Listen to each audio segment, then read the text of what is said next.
Korean Confucianism is the form of Confucianism that emerged and developed in Korea. One of the most substantial influences in Korean intellectual history was the introduction of Confucian thought as part of the cultural influence from China. Today, the legacy of Confucianism remains a fundamental part of Korean society, shaping the moral system, the way of life, social relations between old and young, high culture, and is the basis for much of the legal system. Confucianism in Korea is sometimes considered a pragmatic way of holding a nation together without the civil wars and internal dissent that were inherited from the Goryeo dynasty and before. Origins of Confucian thought. Confucius is generally thought to have been born in 551 BCE and raised by his mother following the death of his father when Confucius was 3 years old. The Latinized name, Confucius, by which most Westerners recognize him, is derived from Confucia, probably first coined by 16th-century Jesuit missionaries to China. The Analects, or Lunyu, a collection of sayings and ideas attributed to the Chinese philosopher and his contemporaries,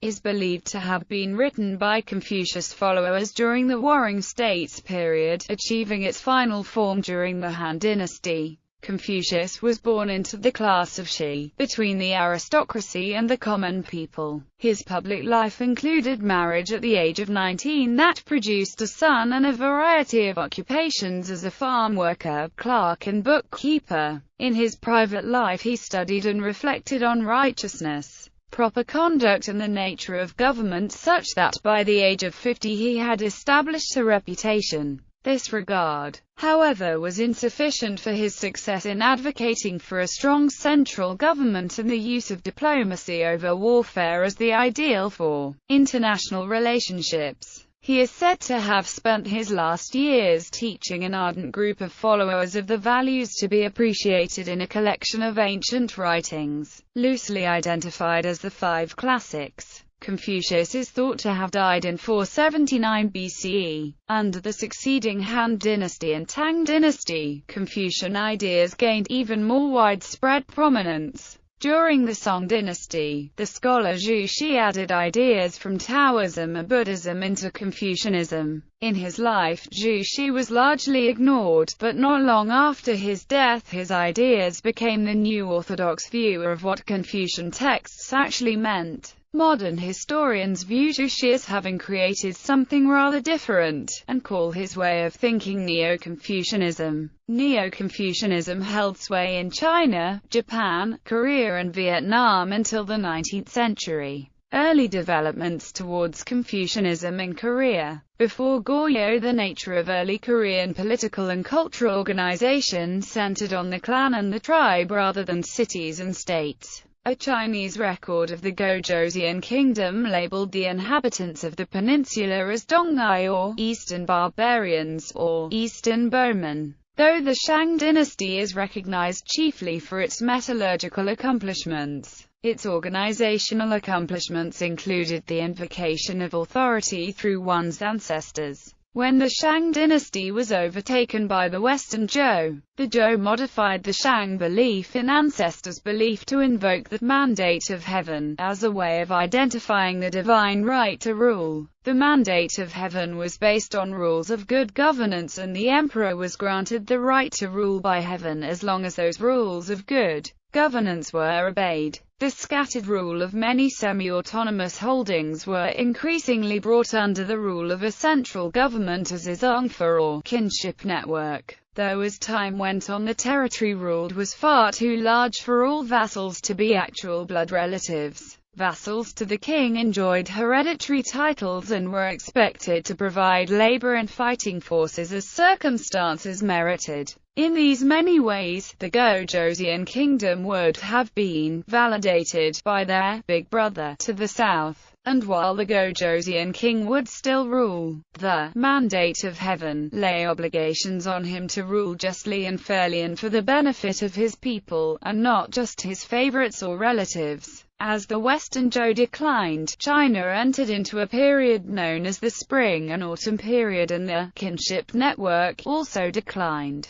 Control of many feudal holdings fell to feudal lords and knights, or fighting gentlemen. Unbound by family relationships, these men were free to attack their neighbors and accrue holdings. It was into this period, then, that Confucius was born and spent his entire life seeming to strive for the construction of a governmental ideal in the nature of the Zhou, centralized government. However, in 109 BCE the Han Emperor, Wu Ti, overwhelmed Joseon by both land and sea and established 4 bases, or commanderies. 4 commanderies of Han in the region as a way to stabilize the area for trade. The subsequent introduction of 4 separate administrations to oversee the region only served to prolong the divided nature of the Korean peninsula, and hamper in adoption of the Confucian model. As the 3 kingdoms period emerged from the 4 commanderies, each kingdom sought ideologies under which their populations could be consolidated and authority could be validated. From its introduction to the Kingdom of Baekje in 338 AD, Korean Buddhism spread rapidly to all of the states of the 3 kingdoms period. Though Korean shamanism had been an integral part of Korean culture extending back to earliest time, Buddhism was able to strike a balance between the people and their administration by arbitrating the responsibilities of one to the other. Goryeo period. By the time of the Goryeo dynasty, the position, influence, and status of Buddhism far exceeded its role as a mere religious faith. Buddhist temples, originally established as acts of faith, had grown into influential landholdings replete with extensive infrastructure, cadre, tenants, slaves, and commercial ventures. The state observed a number of Buddhist holidays during the year where the prosperity and security of the nation were inextricably tied to practices and rites that often mixed Buddhist and indigenous Korean beliefs. As in China, Buddhism had divided into the more urban faith-rooted religious texts and the more contemplative faith of the rural areas. This emphasis on texts and learning produced a monk examination, wherein the Buddhist clergy could vie with Confucian scholars for positions in the local and national government. During this time, Confucian thought remained in the shadow of its Buddhist rival, vying for the hearts and minds of Korean culture, but with growing antagonism. With the fall of Goryeo, the position of the landed aristocracy crumbled to be replaced by the growing power of the Korean illiterator who advocated strenuously for land reform. Interest in Chinese literature during the Goryeo dynasty had encouraged the spread of Neo-Confucianism, in which the older teachings of Confucius had been melded to Taoism and Buddhism. Neo-Confucian adherents could now offer the new Joseon dynasty an alternative to the influence of Buddhism. In Goryeo, King Gwangjong had created the National Civil Service Examinations, and King Seongjong was a key advocate for Confucianism by establishing the Goryeo, the highest educational institution of the Goryeo dynasty. This was enhanced, in 1398, by the Sungkyunkwan, an academy with a Neo-Confucian curriculum, and the building of an altar at the palace, where the king would worship his ancestors. Neo-Confucian thought, with its emphasis on ethics and the government's moral authority, provided considerable rationale for land reform and redistribution of wealth. Rather than attack Buddhism outright, Neo-Confucian critics simply continued to criticize the system of temples and the excesses of the clergy. Neo-Confucianism in the Joseon dynasty. By the time of King Sejong, all branches of learning were rooted in Confucian thought. Korean Confucian schools were firmly established, most with foreign-educated scholars, large libraries, patronage of artisans and artists, and a curriculum of 13 to 15 major Confucian works. Branches of Buddhism in Korea were still tolerated outside of the major political centers. In Ming China, Neo-Confucianism had been adopted as the state ideology. The new Joseon dynasty followed suit and also adopted Neo-Confucianism as the primary belief system among scholars and administrators. Zhou Guangzhou's efforts to promulgate Neo-Confucianism among the populace had been followed by appearance of Korea's 2 most prominent Confucian scholars, Ye Huang and Ye Ai, who are often referred to by their pen names Togeyo and Yolgok, having supplanted all other models for the Korean nation-state by the start of the 17th century. Neo-Confucian thought experienced first a split between Westerners and Easterners and again, between Southerners and Northerners. Central to these divisions was the question of succession in the Korean monarchy and the manner in which opposing factions should be dealt. A growing number of Neo-Confucian scholars had also begun to question particular metaphysical beliefs and practices. A movement known as Silic posited that Neo-Confucian thought ought be founded more in reform than in maintaining the status quo. Differences among various Confucian and Neo-Confucian schools of thought grew to conflicts as Western countries sought to force open Korean, Chinese and Japanese societies to Western trade, Western technologies and Western institutions. Of particular concern were the growing number of Catholic and Protestant missionary schools which not only taught a Western pedagogy but also Christian religious beliefs. In 1894, Korean conservatives, nationalists and Neo-Confucians rebelled at what they viewed as the loss of Korean society and culture to alien influences by the abandonment of the Chinese classics and Confucian rites. The Donghak Rebellion, also called the 1894 Peasant War, expanded on the actions of the small groups of the Donghak movement begun in 1892. Uniting into a single peasant guerrilla army, the rebels armed themselves, raided government offices and killed rich landlords, traders and foreigners. The defeat of the Donghak rebels drove ardent Neo-Confucians out of the cities and into the rural and isolated areas of the country. However, the rebellion had pulled China into the conflict and in direct contention with Japan. With the subsequent defeat of Qing China, Korea was wrested from Chinese influence concerning its administration and development.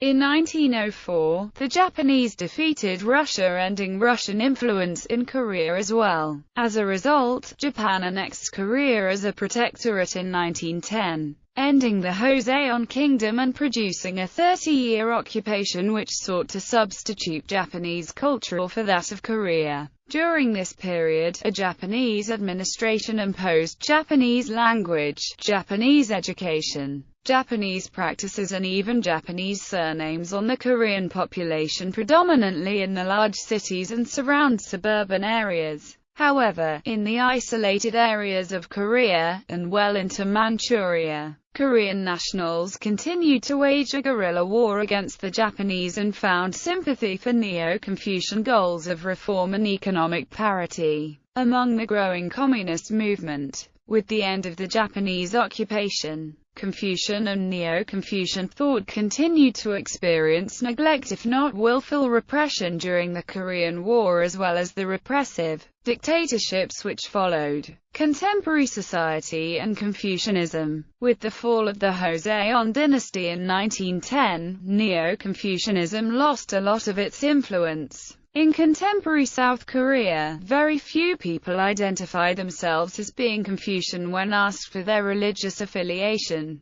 The statistical studies done on this subject can be misleading. However, Confucianism there is not an organized religion, making it hard to easily define a person as Confucian or not. Though its prominence as the dominant ideology has faded, there are a lot of Confucian ideas and practices that still saturate South Korean culture and daily life. The traditional Confucian respect for education remains a vital part of South Korean culture. The civil service examinations were the gateway to prestige and power for a follower of Confucianism in the Joseon dynasty. Today, exams continue to be an important aspect of South Korean life. The content of what is studied has changed over the years. Confucian teachings were replaced by other topics, such as foreign languages, modern history, economics, science, and mathematics. Like Confucianism from the past, a lot of emphasis is placed on the ability to study and memorize.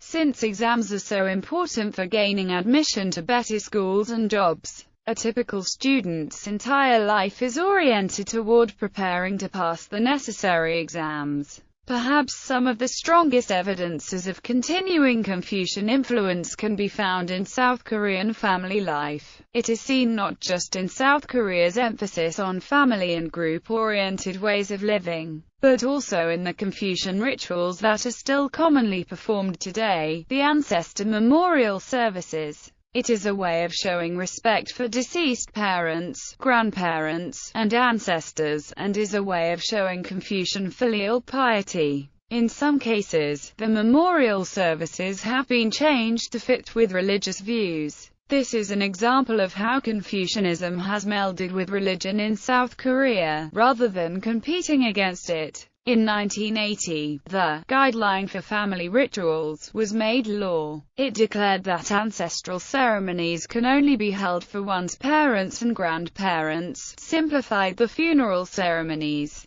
and reduced the allowed mourning period. The law is not strictly enforced, and no one has been charged for violating it. In more recent years, there has been a move away from the traditional Confucian idea of complete respect for and submission to parental authority. It can be seen in how marriage has become less of a family decision, and more of an individual's choice. The Confucian emphasis on the importance of the family and the group over the individual has been extended to South Korean business, as well. Employees are expected to regard the workplace as a family, with the head of the company as the patriarch who enjoys exclusive privileges while the workers are expected to work harder. The businesses tend to operate on Confucian ethics, such as the importance of harmonious relations among the employees and loyalty to the company. Importance is placed on attributes such as differences in age, kinship status, sex, and socio-political status.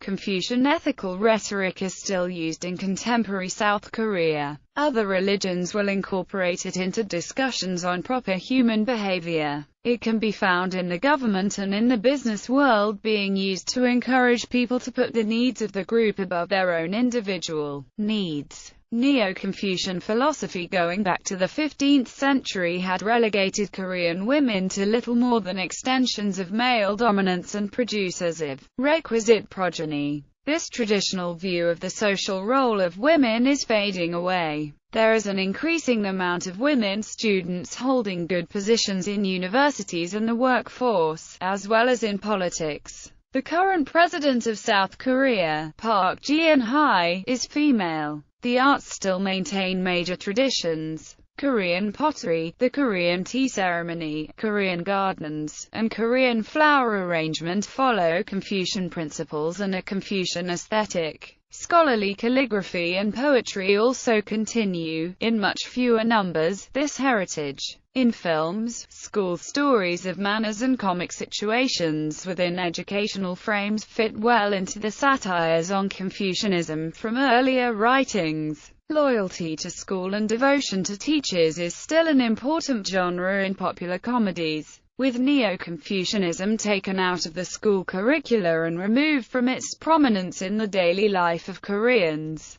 the sense that something essential to Korean history is missing led to a rebirth of Confucianism in South Korea in the late 1990s. It is difficult to find accurate information regarding Confucianism in North Korean religion or practices. However, the Jewish ideology does encourage the Confucian virtues of loyalty, reverence, and obedience. Korean Confucian art. Korean Confucian art and philosophy had great and deep effects on the Korean culture.